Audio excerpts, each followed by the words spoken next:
नमस्कार, आप सभी का रमेश रुल यूट्यूब चैनल पर बहुत हार्दिक स्वागत है। बिहार प्राथमिक शिक्षक भर्ती में बीएड शामिल को लेकर सुप्रीम कोर्ट में 20 अक्टूबर 2023 को सुनवाई होगी। इस मामले में क्या हो सकता है, क्या नहीं हो सकता है, किस बेंच में जाएगा और तमाम राज्यों के डीएलएड साथियों को क्या करना चाहिए और क्या उनके पास विकल्प उपलब्ध हैं।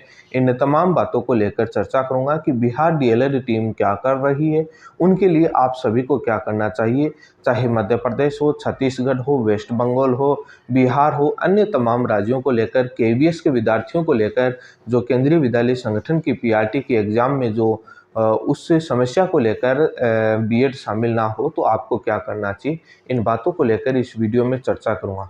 आप सभी को मालूम है कि मैंने कल एक वीडियो अपलोड किया था और उस वीडियो पर बीएड के काफ़ी कैंडिडेट ने रिपोर्ट किया और तमाम कारण बता करके उस वीडियो को यूट्यूब से डिलीट करवा दिया और रिमूव हो गया। खैर, कितने वीडियो डिलीट करवाएंगे, हम और बना लेंगे, लेकिन ऐसे रिपोर्ट करने से बहुत कम वीडियो मेरे डिलीट हुए हैं और ऐसा कोई वीडियो नहीं बचा जो बीएड ने रिपोर्ट नहीं किया। राजस्थान हाई कोर्ट में चलता था, तब से मेरे यूट्यूब चैनल को लगातार रिपोर्ट करते हैं बीएड के कैंडिडेट और आज तक ऐसा कोई वीडियो नहीं है जिसको रिपोर्ट नहीं किया, बट कुछ वीडियोज हैं वो डिलीट हो गए। ये दूसरा वीडियो है जो डिलीट हुआ है और लेकिन घबराने की ज़रूरत नहीं है और बना लेंगे। जो बीएड के तरफ से कहा जा रहा था कि ये मामला किस बेंच में जाएगा, ये चीफ जस्टिस साहब डिसाइड करेंगे, ऑर्डर में लिखा हुआ है, अभी तय नहीं है कि किस बेंच में जाएगा। आप सभी को बता देता हूं कि इन बातों पर चर्चा करने से पहले और रिजल्ट पर चर्चा करने से पहले मैं आपसे अपील करता हूं कि बिहार डीएलएड टीम का सहयोग करें और बिहार डीएलएड टीम का एक टेलीग्राम ग्रुप है, उस टेलीग्राम ग्रुप का लिंक इस वीडियो के डिस्क्रिप्शन में दिया हुआ है। जो सहयोग का माध्यम है, जो गूगल पे, फ़ोन पे, पेटीएम अकाउंट नंबर, वो मैं यहाँ नहीं दिखा सकता क्योंकि उस पर रिपोर्ट करने से यूट्यूब डिलीट कर देता है। इसलिए आप उस टेलीग्राम ग्रुप के लिंक पर जाइए और वहाँ पर उस टेलीग्राम ग्रुप को ज्वाइन करेंगे तो सारी इन्फॉर्मेशन, आपकी सारी सूचनाएं आपको मिलती रहेंगी, क्या क्या हो रहा है, क्या क्या नहीं हो रहा है, कैसे सहयोग करना है। तो आप जो भी मध्य प्रदेश, छत्तीसगढ़, वेस्ट बंगाल, बिहार केवीएस के विद्यार्थी जिस भी राज्य के हैं वो इस टेलीग्राम ग्रुप को लिंक को ज्वाइन करके और वहाँ पर सहयोग करें। दूसरा, आपको यदि सहयोग का माध्यम देखना है तो मेरा फेसबुक आईडी का लिंक भी इस वीडियो के डिस्क्रिप्शन में दिया हुआ है। वहाँ पर मैंने पोस्ट डाल रखी है जिसमें तमाम इन्फॉर्मेशन, गूगल पे, फ़ोन पे, पेटीएम अकाउंट नंबर है, तो यह आप फेसबुक आईडी पर जा करके वहाँ से आप जुड़ सकते हैं और वहाँ पर आपको इन्फॉर्मेशन मिल जाएगी। दोनों ही सूचनाएं आपके लिए उपलब्ध हैं जो आसान हो। लेकिन आपको मैं बताना चाहता हूँ कि एक जब बराबर की बेंच होती है तो डायरेक्ट दूसरे बेंच को ऑर्डर नहीं दे सकती। जिन्होंने कल का वीडियो सुना है, भले ही वो बाद में रिमूव हुआ, काफ़ी लोगों ने देखा, एक बार पुनः शॉर्ट में बता देता हूँ कि बराबर की बेंच डायरेक्ट दूसरी बेंच को ऑर्डर नहीं दे सकती। इस मामले को आप सुने, क्योंकि कौन सा मैटर किस बेंच में जाएगा ये चीफ जस्टिस सीजीआई तय करते हैं। तो इसलिए रजिस्ट्रार के माध्यम से उनके पास बातें रखी जाती हैं और रजिस्ट्रार सीजीआई के डायरेक्शन में काम करते हैं। लेकिन इसमें साफ लिख दिया गया कि सिमिलर भर्ती का ऐसा मैटर है वो जस्टिस अनिरुद्ध बोस के द्वारा कंसर्न किया गया है, उनके द्वारा देखा गया, इसलिए अप्रोप्रिएट बेंच में लगाया जाए। इसका मतलब यही होता है कि जो बेंच आपने पहले देखा होगा कि जो बेंच लगातार जो मैटर सुना होता है, सिमिलर मैटर, उसी बेंच में जाते हैं। तो 20 अक्टूबर 2023 की इस मामले की सुनवाई जस्टिस अनिरुद्ध बोस की बेंच में सुनवाई होगी। ये धीरे धीरे विपक्ष भी अब इस बात को कबूलने लग गया है, आप सभी को मालूम चल गया होगा। लेकिन अब इस बात पर चर्चा करूंगा कि क्या रिजल्ट जारी कर सकता है बीपीएससी बीएड का रिजल्ट जारी नहीं कर सकता। बीएड को शामिल करके कोई भी प्रोसेस आगे बढ़ाता है तो वो सुप्रीम कोर्ट के 28 अगस्त 2023 के आदेश का उल्लंघन होगा और पटना हाई कोर्ट ने जो 22 सितंबर 2023 को जो आदेश दिया था उसका वायलेशन होगा, उसका उल्लंघन होगा। यदि बीएड को शामिल करके कुछ भी आगे प्रोसेस आगे बढ़ाती है तो सुप्रीम कोर्ट और हाई कोर्ट के आदेश का उल्लंघन होगा, जो डायरेक्ट एक कंटेम्प्ट का केस बनता है जिसे बचा नहीं जा सकता। मुझे नहीं लगता कि बिहार सरकार ऐसी रिस्क उठाएगी जो कंटेम्प्ट वाले मामले में उलझे। उनको मालूम है कि जो लोग सुप्रीम कोर्ट तक केस लड़ रहे हैं, इतनी तो उनको भी जानकारी है, वकीलों से संपर्क कर रहे हैं। क्योंकि डायरेक्ट प्रोसेस और नोटिफिकेशन के बाद के प्रोसेस सारे इनवैलिड 28 अगस्त 2023 को किए हुए हैं। उसके बाद कुछ भी प्रोसेस आगे बढ़ाना, रिजल्ट डिक्लेयर करना, बीएड शामिल करके वो सारी प्रोसेस इनवैलिड में आते ही कंटेम्प्ट का हो जाएगा, क्योंकि आपने सुप्रीम कोर्ट और हाई कोर्ट के आदेश की पालना नहीं कर रहे हैं। लेकिन आपको बिल्कुल भी घबराने की ज़रूरत नहीं है। तमाम राज्यों के मैं डीएलएड साथियों से निवेदन करता हूं कि आप सहयोग करें।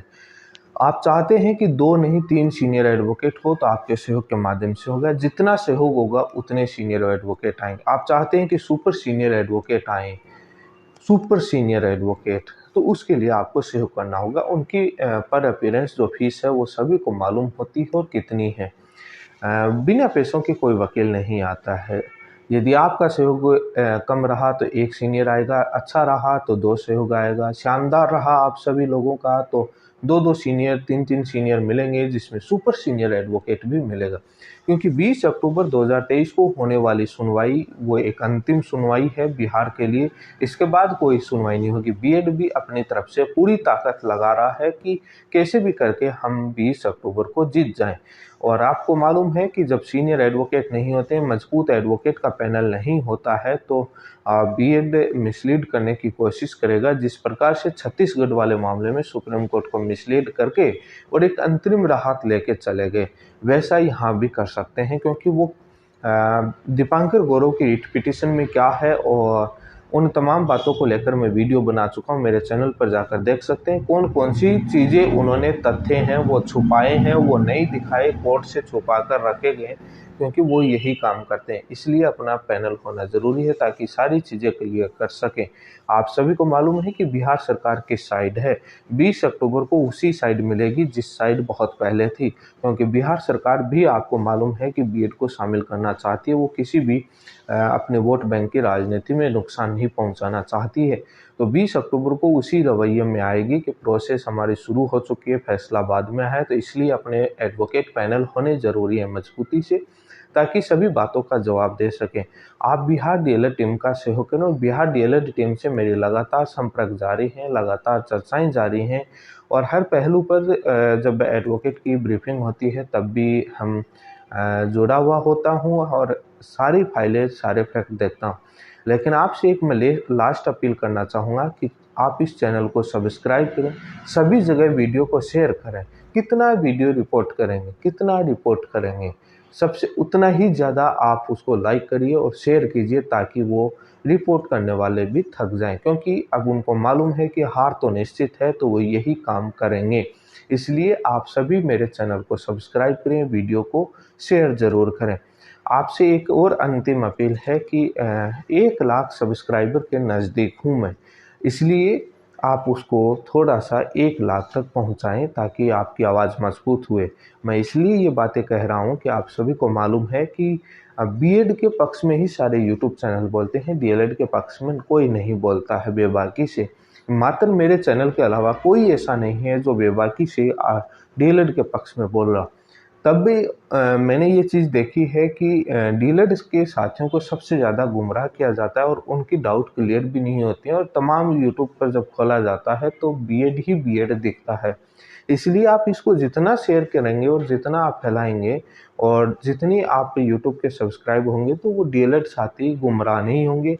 हर राज्य के अंदर ये आवाज़ पहुँचेगी।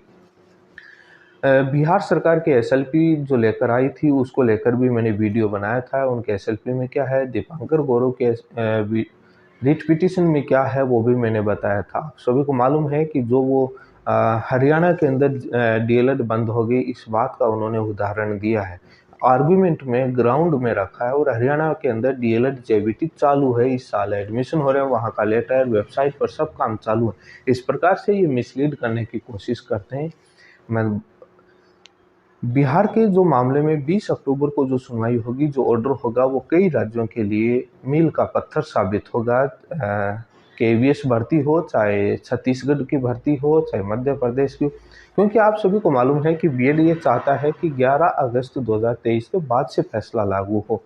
जब बिहार के अंदर जैसे ही लागू होगा तो उनकी ये बात कट हो जाएगी कि फैसला 11 अगस्त के बाद लागू हो रहा है या पहले लागू हो रहा है। जब पेंडिंग भर्तियों में लागू हो रहा है तो मतलब पहले से लागू हो रहा है, रेट्रोस्पेक्टिव इफेक्ट से लागू हो रहा है। इसलिए सभी राज्यों के साथियों को ये गंभीर रूप से लेना चाहिए, क्योंकि ये 20 अक्टूबर का फैसला बहुत ही शानदार होगा।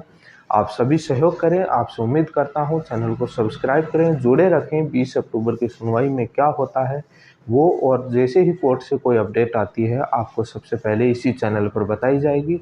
इसी के साथ धन्यवाद। आप बिहार डीएलएड टीम के टेलीग्राम ग्रुप से ज़रूर जुड़ें, जिसका लिंक इस वीडियो के डिस्क्रिप्शन में दिया हुआ है। धन्यवाद आप सभी का।